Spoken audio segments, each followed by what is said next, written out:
Si Huda at si Tamar. Ika-38 kabanata. Nang panahon ding iyon, humiwalay si Huda sa mga kapatid niya at doon nanirahan kasama ni Hira na taga-Adulam. Doon nakilala ni Huda ang anak ni Shua na taga-Kanaan at napangasawan niya ito. Dumating ang panahon, nagbuntis ito at nanganak ng lalaki at pinangalanan ni Huda ang sanggol na Muli siyang nagbuntis at nanganak ng lalaki at pinangalanan niyang Onan. Nagbuntis pa siya at nanganak ng lalaki at pinangalanan niyang Shelah. Isinilang si Shelah sa Kezib. Si Tamar ang napili ni Huda para maging asawa ng kanyang panganay na si Pero si ay naging masama sa paningin ng Panginoon, kaya pinatay siya ng Panginoon. Kaya sinabi ni Huda kay Onan, "Sipingan mo ang hipag mo, dahil tungkulin mo iyan bilang kapatid ng asawa niyang namatay, para sa pamamagitan mo ay magkaroon din ng mga anak ang iyong kapatid." Pero alam ni Onan na hindi ituturing na kanya ang magiging anak nila, kaya tuwing magsisiping sila ni Tamar, itinatapon niya sa labas ang kanyang binhi, para hindi siya magkaanak para sa kanyang kapatid.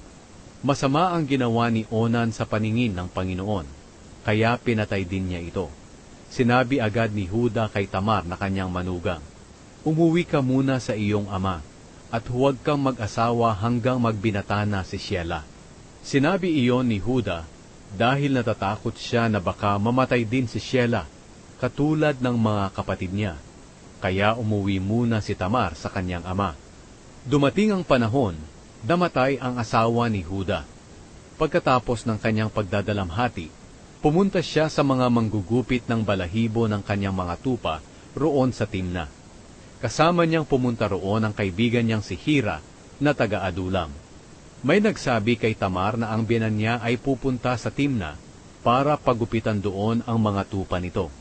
Nang marinig iyon ni Tamar, pinalitan niya ang kanyang damit na pambalo at tinakpan ng belo ang kanyang mukha.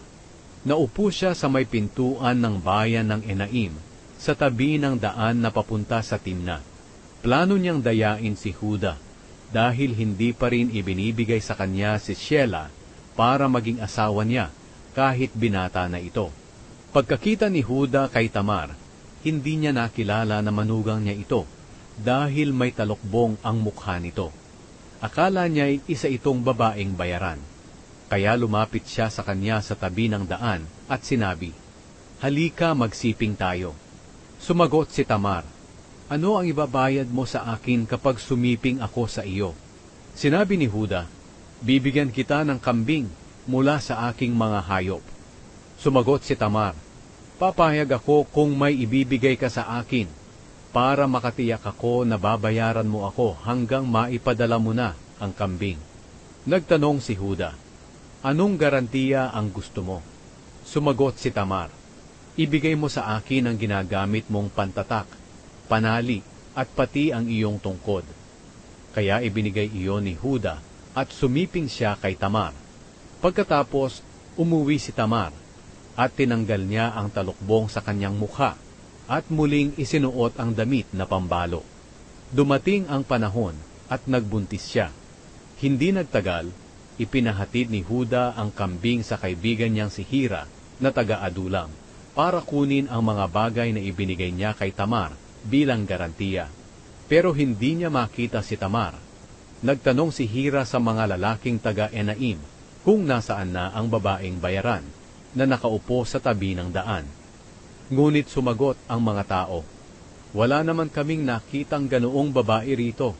Kaya bumalik si Hira kay Huda at sinabi, "Hindi ko siya makita." At sinabi ng mga tao na wala naman daw ganoong babae roon. Sinabi ni Huda, "Hayaan na lang natin na itago niya ang mga ibinigay kong gamit sa kanya, dahil baka pagtawanan pa tayo ng mga tao na naghahanap tayo sa wala." Ganoon pa man, pinahatiran ko naman siya ng mga kambing, pero hindi mo naman siya makita roon. Pagkalipas ng 3 buwan, nabalitaan ni Huda na ang manugang niyang si Tamar ay nagbebenta ng dangal at nabuntis ito. Kaya sinabi ni Huda, "Dalhin ninyo siya sa labas ng lungsod at sunugin." Pero nang ilalabas na si Tamar, Ipinasabi niya kay Huda, "Narito ang pantatak, panali at pati ang tungkod. Ang may-ari nito ang ama ng sanggol na nasa sinapupunan ko. Kilalanin niyo kung kanino ito." Nakilala ni Huda na kanya ang mga gamit na iyon. Kaya sinabi niya, "Wala siyang kasalanan. Ako ang nagkasala dahil hindi ko pinayagang mapangasawa niya ang anak kong si Shelah." Hindi na muling sumiping si Huda kay Tamar. Nang malapit ng manganak si Tamar, nalaman niyang ang sanggol na nasa sinapupunan niya ay kambal. At nang nanganganak na siya, lumabas ang kamay ng isang sanggol. Tinalian ito ng manghihilot ng taling pula para malaman na ito ang unang isinilang. Pero ipinasok ng sanggol ang kamay nito at ang kakambal niya ang unang lumabas. Sinabi ng manghihilot, "Nakipag-unahan kang lumabas." Kaya pinangalanan ang sanggol na Perez. Pagkatapos, lumabas din ang kakambal na may taling pula sa kamay at pinangalanan siyang Zerah.